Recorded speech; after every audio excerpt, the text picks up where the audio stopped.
Assalamualaikum. Kita lanjut kemarin kita bahas Nabi Adam sampai sebelum beliau turun ke bumi. Terus kita nambah referensi sekarang. Kemarin kan kita bahas Al-Bidayah wa Nihayah. Hmm,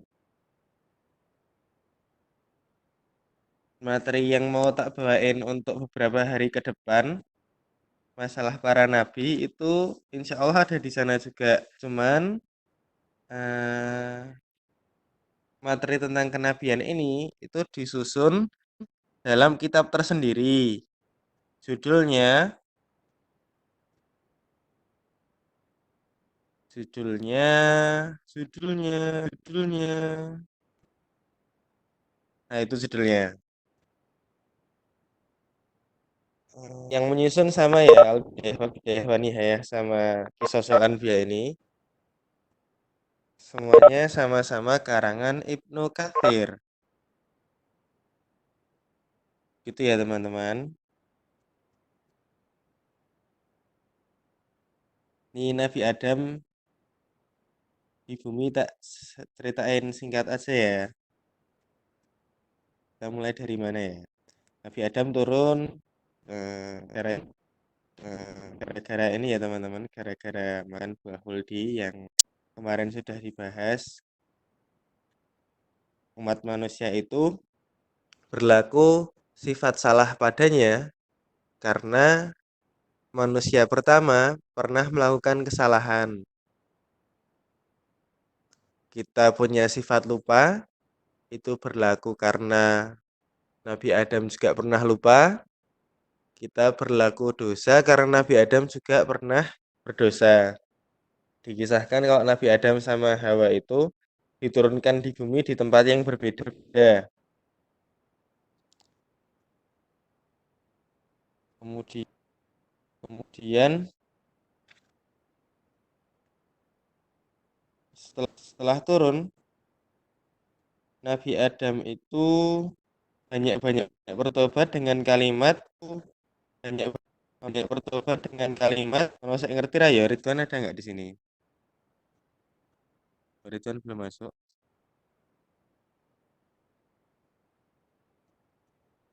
Kalimatnya bener nggak ya? Bener nggak ya? Pokoknya yang subhanakallah subhanakallah. Nah, ini kan bener nggak ya? Ya, pokoknya yang subhanakallah. Aku salah deh karena zalimin. Kayaknya pujian di awalnya aku salah dengan Allah. Bahkan insya Allah Adam itu tidak meminta Adam itu tidak sapa sing takon.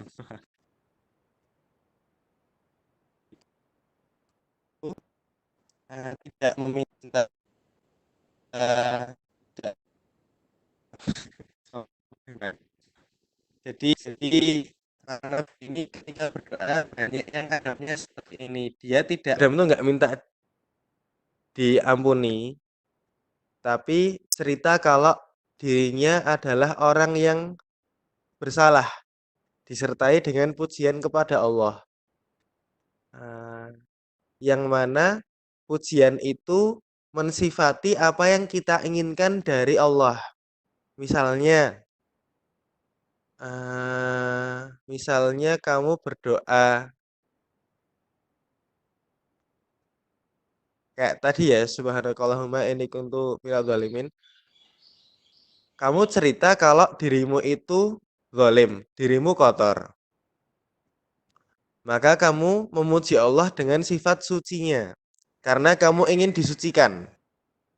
Nabi Ayub itu juga enggak minta sembuh. Nabi Ayub cerita, ya Allah, aku sedang sakit. Aku lupa belakangnya apa ya. Nabi Ayub mensifati Allah di dalam doanya, tapi Nabi Ayub itu cuma cerita, ya Allah, aku sedang sakit. Enggak enggak bilang ya Allah, tolong sembuhkan aku gitu enggak.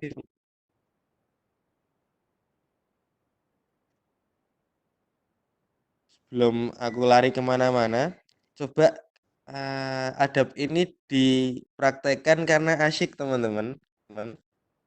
Jadi kita banyak berinteraksi sama Allah itu benar-benar sebagai makhluk dan Tuhannya.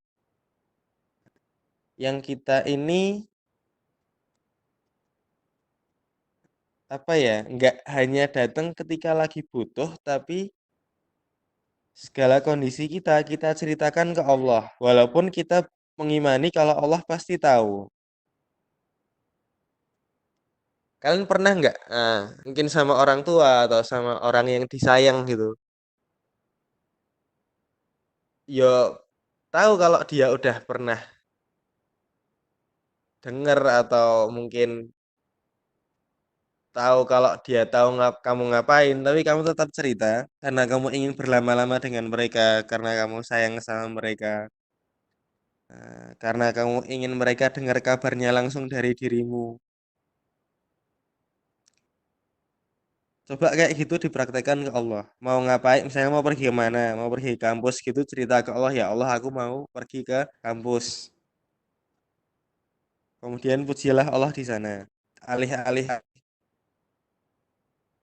kita meminta untuk dilindungi, kita bisa menggantinya dengan kalimat sungguh engkau yang maha melindungi hambamu. Jadi kalimatnya bukan tolong lindungi aku, sungguh engkau yang maha melindungi. Misalnya teman-teman lagi butuh ampunan, daripada ya Allah ampunilah aku, akan indah ketika kita cukupkan dengan memuji Allah dengan namanya yang maha pengampun. Makanya kemarin di di wiridnya Nabi Khidir itu di depan banyak diawali dengan pujian. Ada 4 bait, 3 baitnya itu pujian semua. Terus singkat cerita, Nabi Adam ketemu sama Hawa. Aku lupa selang waktunya berapa lama ya mereka saling mencari di muka bumi. Tapi intinya setelah mereka bertemu, mulailah mereka menata kehidupan, termasuk Nabi Adam dibekali ilmu bercocok tanam sama Allah, dan dibekali ilmu bercocok tanam, bekali juga benih-benih sama Allah ya dari surga, dan Allah dibekali juga, terus kemudian bekali ilmu bercocok tanam sama Allah, dan benih-benihnya dari surga, terus dan dibekali juga, terus oh ini barengannya Labuda atau ini ya, lupa ya. Pokoknya yang pertama Kopil, yang kedua Habil, terus kembarannya masing-masing. Anaknya si Habil itu tak terusin aja ya, yang apa ya, nanti yang mungkin kalau terusin aja ya, yang apa ya, nanti yang mungkin kalau rezekinya yang kehilang, Allah memenek mulu hasa. Kemudian Rasulullah SAW bersabda, dan benih yang di, benih yang Allah kasihkan Nabi Adam untuk bercocok tanam di bumi, gandum ini berasal dari pohon holdi yang Nabi Adam makan di surga. Gandum ini berasal dari pohon holdi yang Nabi Adam makan di surga dulu, di langit. Tadi udah belum ya? Makanya ini tadi sebelum putus apa sudah ya? Nabi Adam berasal dari pohon holdi 9 kan di surga dulu, di langit. Terus kemudian keturunan yang ini tadi udah belum ya? Makanya ini tadi sebelum putus apa sudah semua. Terus ini masyhur ya, Qabil sama saudaranya itu berlaku paras yang indah, sedangkan Habil sama saudaranya itu berlaku paras yang tidak seindah Qabil sama saudaranya. But someday ada perintah Allah untuk saling menikahkan anak-anaknya Nabi Adam. Qabil dapat saudaranya Habil, Habil dapat saudaranya Qabil. Lah Qabil nggak terima. Qabil nggak terima, terus berlaku penyelesaian perkara itu dengan berkorban kepada Allah.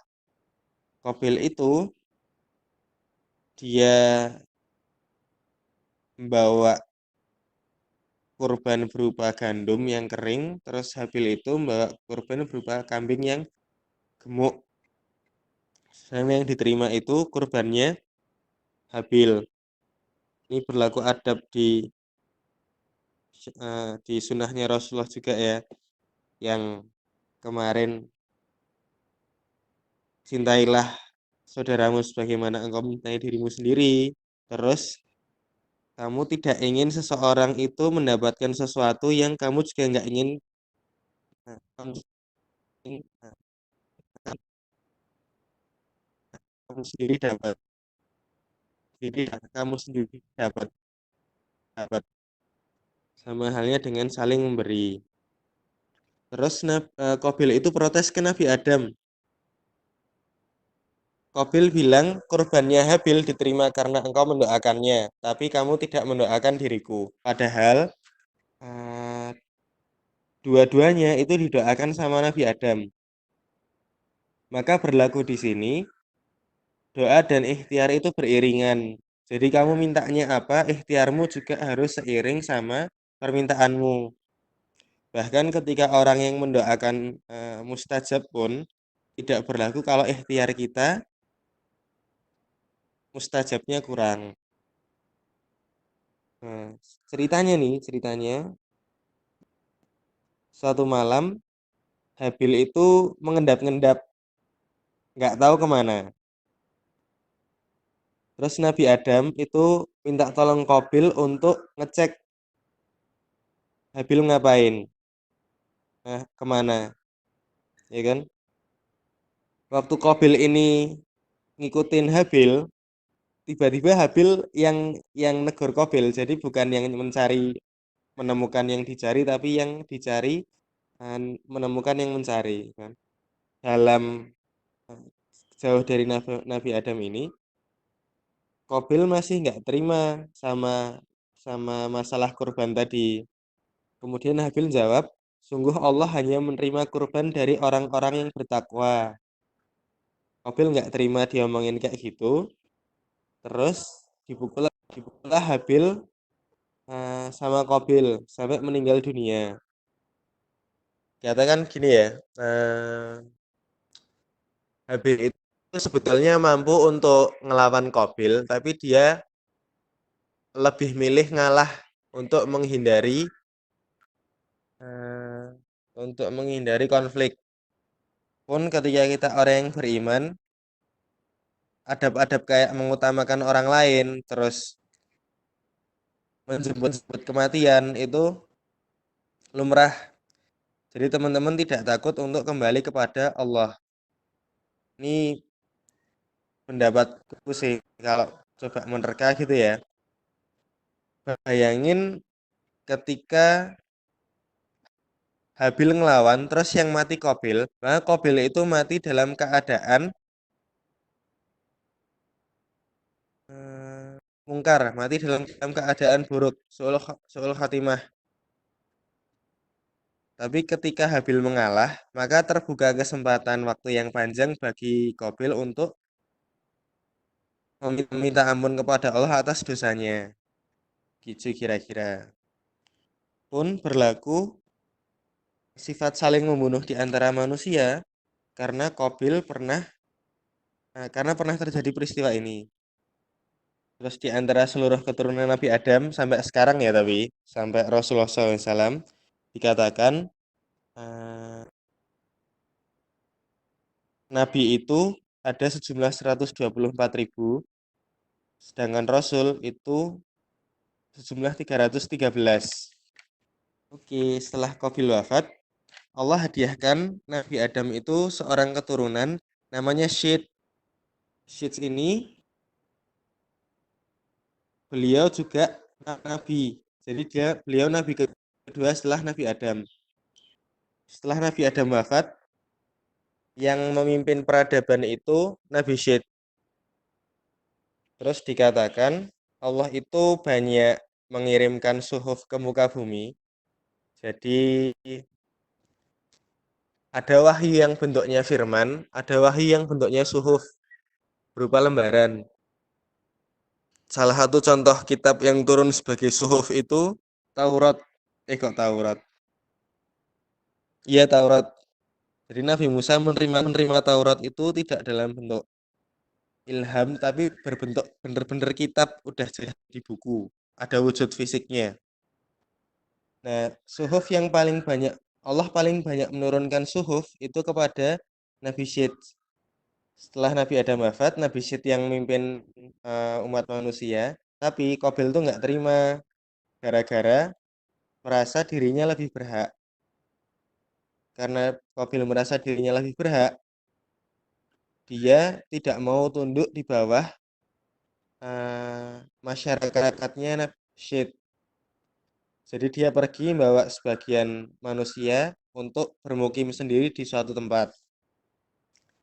Dikatakan kalau Nabi Syed itu bertempat di pegunungan, sedangkan Qabil itu bertempat di dataran rendah. Yang dibawa Qabil itu cowok-cowok yang jelek, cewek-cewek yang cantik.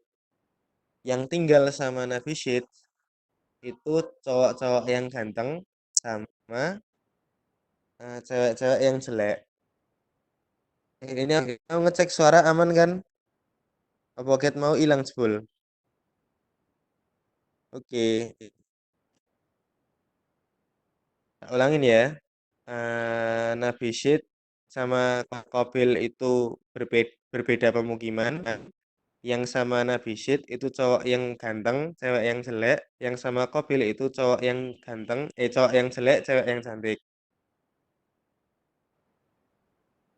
Terus mereka ber apa berkehidupan sendiri-sendiri. Hmm, sampai sampai sampai pokoknya sampai ini sampai aku mulai ceritanya dari mana ya? Aku bingung.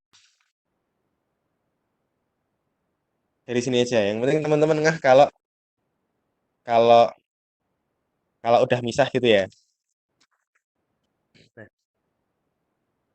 setelah Nabi Syed, nabinya itu Nabi Idris. Nabi Idris ini keturunan ketujuh setelah Nabi Nuh. Sorry, Nabi Adam. Jadi Nabi Adam itu generasi pertama, Nabi Syed generasi kedua, Nabi Idris itu generasi ketujuh manusia, Nabi Nuh itu generasi ke-10. Nabi Idris ini Nabi yang Allah wafatkan tidak di bumi tapi di langit. Kenapa kok bisa kayak gitu? Jadi zaman dulu malaikat itu nggak goib. Kalau kemarin cerita malaikat tidak goib, malaikatnya nggak goib waktu bertugas itu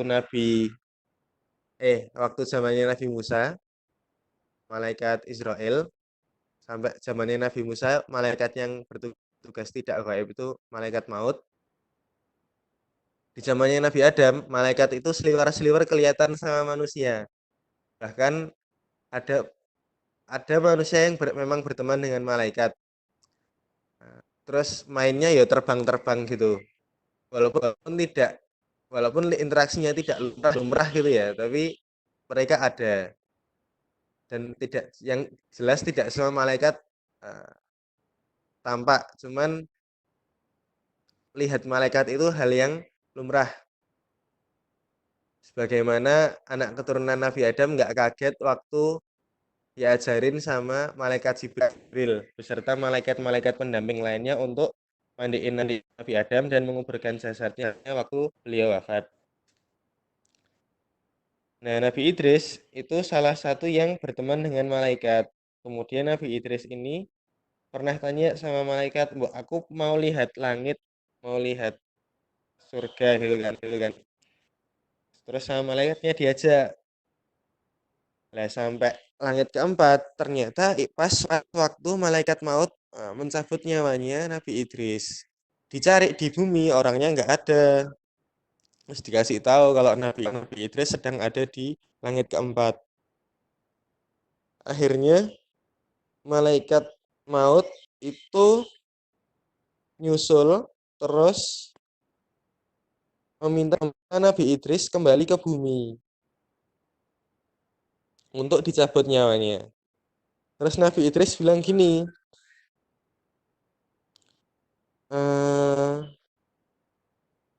bukankah Allah berfirman, barang siapa telah memasuki surga, maka dia kekal di dalamnya. Terus malaikat maut bingung, oh iya ya.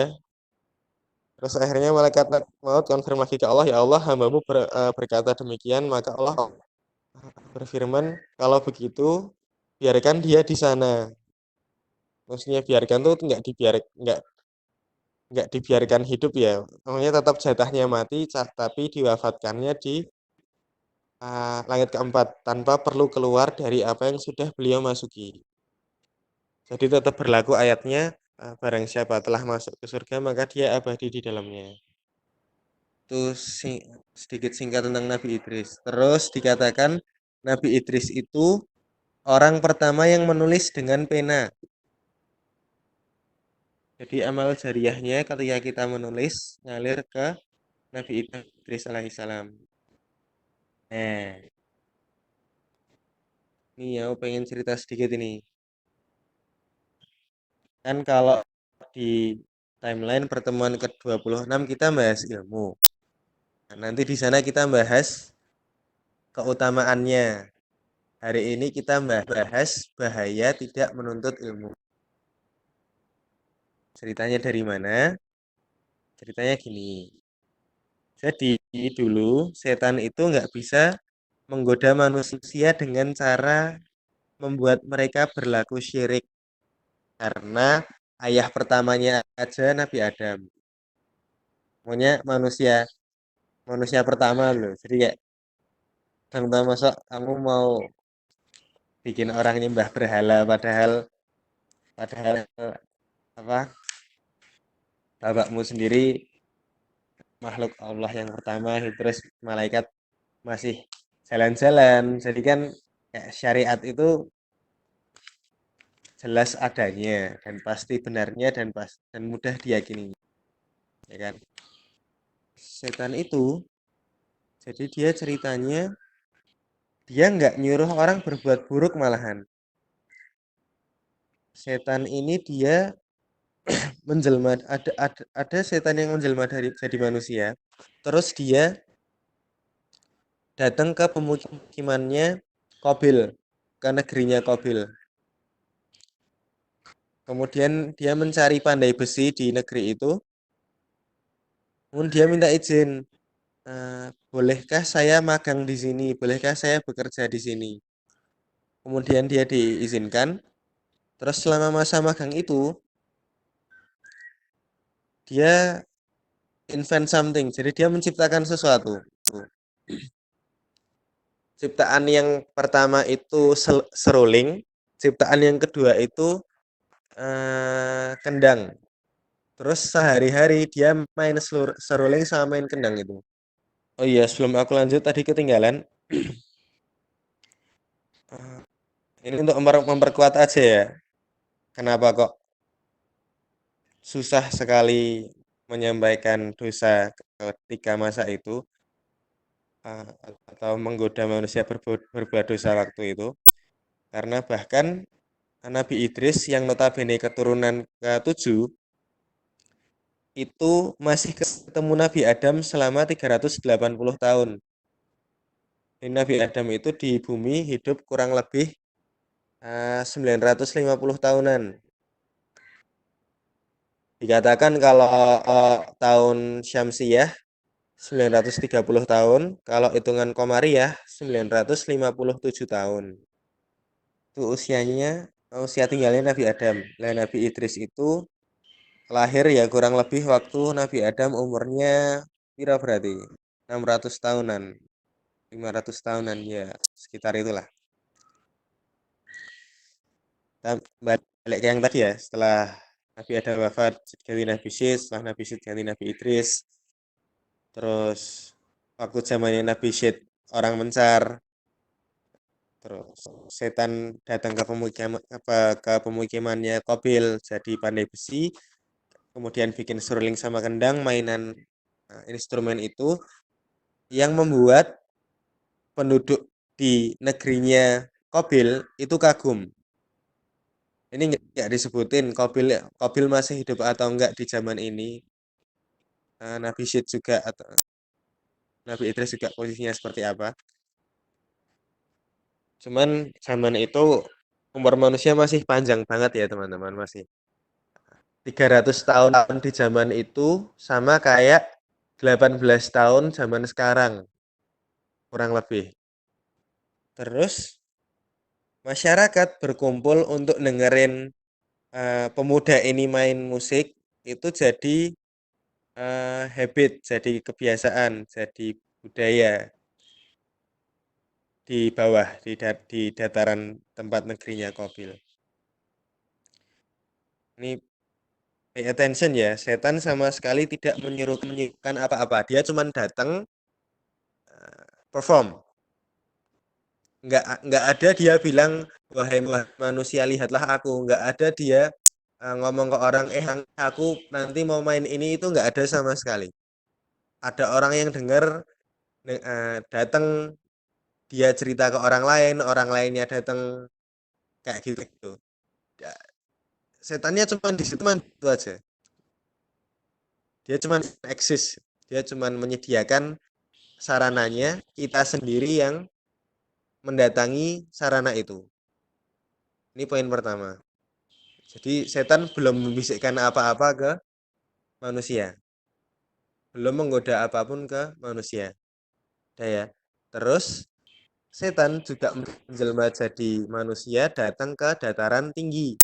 Tempat negerinya bilang ke pemuda-pemudanya. Kalian lama nggak ketemu saudara-saudaramu kan? Saudara-saudara itu maksudnya teman apa sesama sepupunya yang tinggal di tempatnya Qabil. Terus bilang ke mereka, buat sekali-sekali silaturahmi untuk untuk untuk menyambung persaudaraan.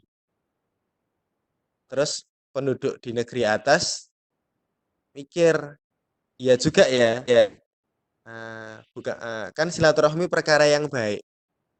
Kemudian penduduk di atas ini yang mobile ini ya cowok-cowoknya ya, mereka turun pergi ke negerinya Qabil.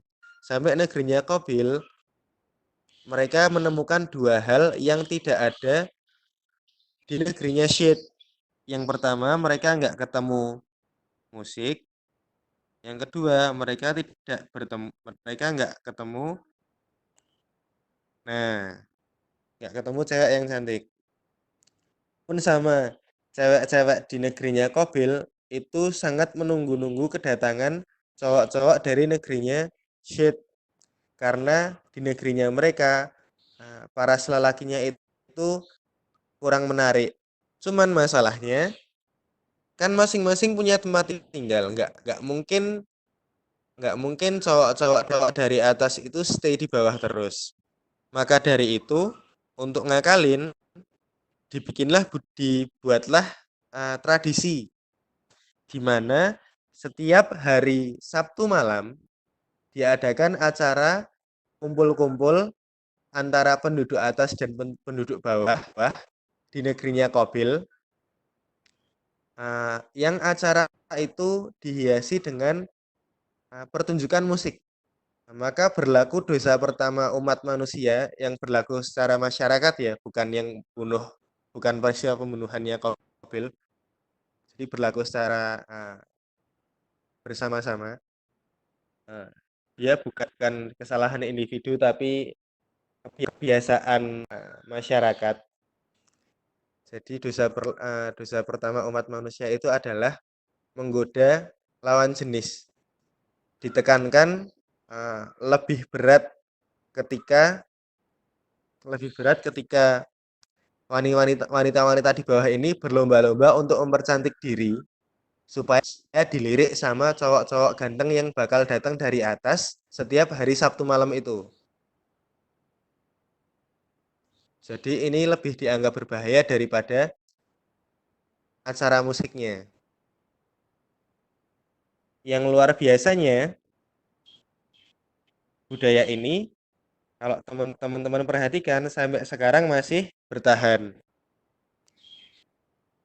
Kalian kalau ngeh konser biasanya malam minggu kan, bukan malam Senin. Yo, weekend pokoknya. Seminggu sekali itu aku inget zaman SMA pasti ada konser musik.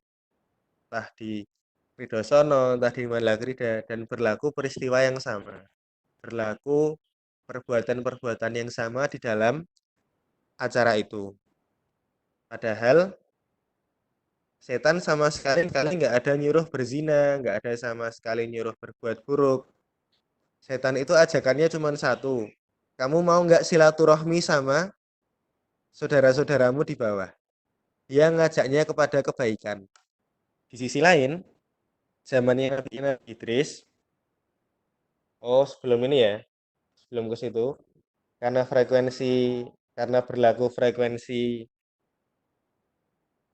pelemahan iman buat manusia dari iblis itu seminggu sekali, paling tidak. Jadi kan orang ada yang sehari-hari maksiat kan, ada yang tidak setiap hari. Pokoknya ada yang maksiat itu bukan habit. Maksudnya gini, ada yang orang tiap hari clubbing, tapi ada yang sehari-hari itu ya dia hidup normal-normal aja. Dia kerja mencari penghidupan atau mungkin sekolah gitu ya belajar. Tapi sama iblis ini disediakan kanalisasi setiap akhir pekan untuk melepas penat. Nah, banyak orang yang daily rutinnya tidak bermasalah, tapi kanalisasinya bermasalah. Dan iblis nggak ingin kanalisasi itu hilang. Nah, kan Allah berfirman, Allah mencintai amal yang sedikit, yang penting istiqomah. Nah, istiqomah ini dijaga sama iblis. Pokoknya setiap minggu harus ada. Akhirnya dibuatlah skema supaya iman manusia itu turun pada setiap minggunya.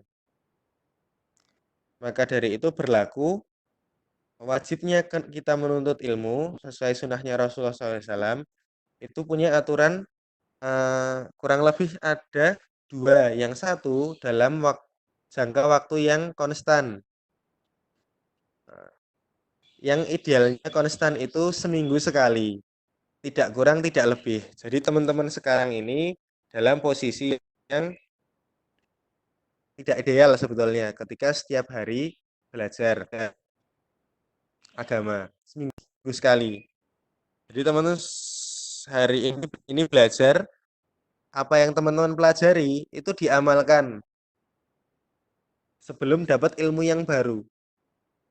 Tentang waktu 7 hari itu dirasa cukup untuk nyicil ilmumu jadi habit. Jadi kamu mengingat Quran itu dengan akhlak bukan dengan ilmu. Adab ini berlaku ke para sahabat. Misalnya Umar bin Khattab itu ngafal Quran 23 tahun. Karena apa yang dia amalkan benar-benar apa yang dia hafalkan benar-benar apa yang bisa dia amalkan dulu. Terus banyak juga sahabat itu malah tidak concern ke menghafal Quran, tapi benar-benar cuman taat kepada apa yang diperintahkan Allah sama Rasulullah. Concernnya ke arah sana. Itu ya aturan pertama menuntut ilmu, waktunya konstan. Idealnya seminggu sekali. Kalau dulu zamannya Rasulullah, forum ini ada di Omahe Sopo ya, ada yang inget nggak? Pokoknya rumahnya, pokoknya waktu itu awal-awal masuk Islam sahabat yang paling muda. Aku lupa namanya siapa. Nah, bener banget. Arkom bin Abil Arkom. Arkom anaknya bapaknya Arkom. Cocok. Makasih ya. Ini siapa ini? Iya, jagoan. Ya, jadi dulu seminggu sekali di rumahnya Arkom bin Abil Arkom. Terus aturan yang kedua dalam menuntut ilmu adalah teman-teman menuntut ilmu pada guru yang sama. Jadi waktunya konstan, istiqomah pada waktu, istiqomah pada guru. Walaupun guru ini berlaku masa. Saya kamu istiqomah belajar sampai belajarmu selesai. Intinya gitu. Kamu belajar fikih ke siapa, sampai itu selesai, nggak masalah pindah guru. Tapi nggak njuk loncat-loncat. Jadi ketika teman-teman eh, seminggu sekali belajar agama, eh, misalnya lewat YouTube atau lewat kajian, ketika teman-teman kutu loncat nonton kajian ini dengan kajian yang lain, maka tidak berlaku kondisi ideal belajar. Kecuali teman-teman nonton kajiannya satu paket. Misalnya di situ ada playlist materi tentang fikih, ada 70 video, itu diselesaikan dulu, baru pergi ke materi yang lain. Itu masih nggak masalah. Nah, zamannya Nabi Idris, yang punya adab dua ini cuma 5 orang. Jadi dari zamannya Nabi Adam, pengajaran kayak gini itu bentuknya ya kayak mentoring gitu. Kelompok mentoring terakhir di zaman-zaman ini adalah kelompok mentoringnya Nabi Idris. Mentinya, jadi bocahnya Nabi Idris itu cuma 5 orang. Selain itu nggak ada. Ketika Nabi Idris wafat, tidak ada yang nggak ada mentoring lagi. Jadi 5 orang ini soleh, yang lain uh, biasa wae, yang lain mediocre lah ya orang pada umumnya. Jadi yang alim itu cuma 5 orang ini. Orang-orang itu belajar agama cuman kalau butuh, sama kayak kebanyakan manusia sekarang. Misalnya waktu berangkat haji baru belajar uh, cara haji. Makanya pakai ada gladi bersih dan segala macam. Kemudian orang yang mau nikah, pas bisa nikah, baru belajar cara menikah. Nggak dipersiapkan dari jauh-jauh hari. Pas ada yang meninggal, baru belajar caranya sholat jenazah. Nah, mungkin ada sebagian yang ini, ini nggak salah ya, cuman nanti tak terangin bahayanya. Ada yang waktu ngafalin doanya itu waktu mau nyolatin. Jadi kamu datang ke apa namanya? Datang ke lelayunya, terus sambil nunggu giliran kamu ngafalin bacaannya. Nah, ya, jadi orang-orang itu beragama uh, tidak continue tapi by event. Nah, yang terjadi apa? Ketika 5 orang ini nggak ada pegangan lagi. Jadi dulu kalau orang mau nikah konsultasi ke salah satu dari 5 orang ini. Ketika ada yang uh, meninggal, yang nuntun prosesnya ya salah satu dari 5 orang ini. Karena yang lain nggak biasa tahu hal-hal demikian. Ketika 5 orang ini wafat, masyarakat kehilangan kehilangan petunjuk, kehilangan acuan. Nah, setan masuk lagi. Dia nawarin solusi kepada manusia. Percakapannya gini, apakah kalian merasa kehilangan atas wafatnya orang-orang soleh itu? Kemudian manusia bilang, benar kami kehilangan. Kemudian setan bilang, maukah engkau aku beritahu cara supaya kamu uh, dekat sama Allah? Jadi mereka merasa kehilangan orang-orang itu berimbas kepada mereka susah dekat kepada Allah. Jadi mungkin berlaku kepada sebagian dari masyarakat kita juga ya. Ketika mereka lagi suntuk terus pengen soleh, mereka lari ke majelis-majelis tertentu. Jadi itu bukan habit. Misalnya sekian tahun terjebak dalam dalam apa? Dalam dunia, suntuk terus terus datang ke Habib siapa, dikasih wirid, habis itu pergi, udah tenang, yang ya balik lagi, nanti suntuk lagi baru kayak gitu lagi kan, sering kan kayak gitu. Nah, masyarakat tuh dulu kayak gitu zamannya ulama-ulamanya Nabi Idris ini udah wafat. Eh, terus setannya bilang, coba kamu taruh batu di atas makamnya mereka, supaya kalau kamu lewat, kamu notice, oh di sini bersemayam si Fulan. Ketika kamu notice, efeknya adalah kamu ingat orangnya, maka kamu ingat ajarannya. Maka hal ini disetujui sama masyarakat. Mereka naruh batu di makam-makam orang-orang alim tadi. Dan memang efek. Jadi berkahnya orang-orang alim tadi, ketika manusia-manusia ini merasa ingin dekat kepada Allah, mereka datang ke makam, memandang batu itu, mengingat orang yang dimakamkan di sana, terus iman mereka jadi naik karena ingat ajarannya ulama-ulama ini. Cuman kan masalahnya mereka bawa anak, terus anaknya bawa cucunya, ya kan? Nah, lama-kelamaan yang disembah itu, eh, jadi anak-anaknya ini taunya kalau mau soleh datang ke makam. Satu. Yang kedua, taunya kalau mau yang disembah itu lama-kelamaan malah batu, bukan Allah. Terus terakhir manusia itu berinovasi sendiri. Ini yang aku sembah kok bentuknya jelek. Maka dibikinlah patung supaya yang disembah itu bentuknya indah. Kenapa kok bisa menyimpang kayak gini? Karena tidak ada proses belajar mengajar. Karena tidak ada orang yang berkapasitas untuk ngajarin. Kenapa bisa kayak gitu? Karena tidak ada orang yang belajar. Kenapa bisa budaya belajar mengajar ini hilang? Karena orang terbiasa pada hal-hal yang syubhat dan terbiasa atau terlena pada hiburan-hiburan yang dikatakan itu bukan dosa. Jadi waktunya terbuang sia-sia, terlena di situ. Setannya yang nyamar jadi pandai besi itu masukin musik kepada masyarakat. Salah satunya, ini hikmah yang buat diambil ya teman-teman.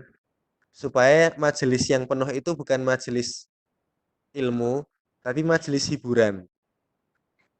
Aku nggak ngeluarin fatwa musik itu hukumnya apa. Cuman kalau teman-teman ingin menghibur diri, pastikan hiburan itu tidak bikin kita jauh dari ilmunya Allah. Yang berefek kita tidak bisa membimbing orang lain kepada Allah. Karena kita mau jadi dai atau enggak, kita mau jadi ulama apa enggak, fitrah kita adalah sebagai manusia. Satu, yang yang mana manusia itu berketurunan. Berarti besar kemungkinan setiap dari kita itu bakal punya anak, bakal punya pasangan. Dan sudah tanggung jawab kita untuk saling menuntun kepada Allah. Nah, orang kalau terlena pada kehidupan dunia, proses pengajaran ini jatuhnya diserahkan ke orang lain. Atau tidak ada proses pengajaran sama sekali. Maka berlaku nafsu manusia ketika tidak ada ilmu. Dari orang yang ingin tafakur di makam orang-orang soleh, jadi manusia yang menyembah patung. Hanya karena sebab tidak ada kegiatan belajar mengajar. Sampai pada titik manusia itu yang beriman cuma satu. Namanya Nuh alaihi salam. Yang mana di kemudian hari Nabi Nuh ini diangkat jadi nabi karena kemurnian akidahnya. Gitu ya teman-teman ceritanya. Ya hari ini banyak cerita ketika kita masuk para nabi. Ada yang mau ditanyain sampai sini? Kalau tidak, kayaknya Nabi Nuh dan seterusnya tak lanjut besok aja. Enggak, lima ulamanya itu capable buat ngajarin, tapi tidak ada orang yang datang untuk meminta pengajaran. Baratnya kalau di di ini deh, di barak ambil contoh mentoring dihentikan gitu ya. Di angkatan 76, angkatan 75-nya kan masih ada mentor. Tapi kan 76-nya mereka cuman kedapatan ngaji tapi nggak ada skill buat megang kelompok kan. Nah, 5 ulamanya itu dalam posisi kayak gitu. Budaya mentoringnya itu hilang dengan sendirinya karena pola kehidupan masyarakat yang sudah sibuk bercocok tanam, sudah sibuk apa namanya menghibur diri, kira-kira kayak gitu. Gitu ya, Nen. Kalau capable buat ngajarin, ngajarin. Tapi mungkin mereka juga tidak dalam ilmu yang gimana ya ngomongnya. Mereka nggak akan bayangin kalau bakal terjadi dosa syirik loh. Nah, mereka nggak bisa antisipasi kalau ada kemungkinan manusia menyembah Tuhan selain Allah karena perkara itu belum pernah terjadi sebelumnya. Gitu kira-kira. Jadi wanti-wantinya ya cara hidup yang baik, bukan cara berketuhanan. Karena cara berketuhanan ya jelas udah lurus. Kira-kira gitu. Gitu ya. Apa kurang jelas yang tadi? Oh, jadi tidak jadi keadaan masyarakat waktu itu mereka nggak belajar agama secara konstan. Jadi mereka intinya mereka sibuk dengan urusan dunia, terus tidak berguru terus nggak belajar agama, ya kan? Mereka belajar agama itu cuma waktu butuh. Misalnya mau nikah, datang ke 5 ulamanya. Tolong aku diajarin caranya nikah. Ada yang mati, datang ke 5 ulamanya. Ini cara ngurusnya gimana? Pola kehidupan masyarakatnya kayak gitu, ya kan? Terus ketika ulamanya wafat, kan mereka nggak punya pegangan. Jadi dulu kalau mereka merasa penat dengan dunia terus pengen dekat ke Allah, mereka tinggal datang ke salah satu dari 5 orang ini, duduk di majelisnya, bertukar nasihat, gitu kan. Tapi setelah 5 orang ini wafat kan nggak ada yang dituju lagi. Akhirnya mereka bingung, aku harus kemana? Dulu aku kalau kangen sama Allah, aku datang ke si Fulan. Tapi sekarang si Fulan udah nggak ada. Terus setan usul, coba di makamnya si Fulan itu kamu kasih batu. Nah, supaya ada penanda. Yang dengan penanda itu orang-orang notice kalau di situ ada makamnya si Fulan. Perhatian itu mengarah pada ingatan. Ingatan itu mengarah pada perasaan atau ilmu yang dulu pernah diajarin sama si Fulan tadi. Gitu ceritanya. Jadi orang itu pertamanya nggak pengen deket sama batu. Pengennya deket sama Allah. Caranya dengan mengingat ulamanya. Dan lebih mudah mengingat ulama itu kalau ada di makamnya. Ceritanya gitu. Tapi lama-kelamaan value-nya terkikis. Jadi bukan mengingat pengajaran Allah di makam orang yang ngajarin, tapi justru nyembah batu yang ada di situ. Pun berhala-berhalanya juga dinamain kayak nama orang-orang soleh tadi. Jadi polanya gitulah. Gitu ya. Dan masih bingung. Ada lagi? Nanti di pertemuan terakhir, eh, kalau ingat bakal tak kasih pedoman untuk nemu gurunya. Jadi kan tadi berlaku istiqomah itu pada guru yang tetap ya. Terus mungkin kita bertanya-tanya, terus guru tetapnya itu siapa? Padahal kan alim ulama banyak, dai banyak. Besok tak kasih ini, kalau insya Allah besok kita bahas cara milihnya. Oke, aku coba dulu ya teman-teman. Selamat pagi. Assalamualaikum.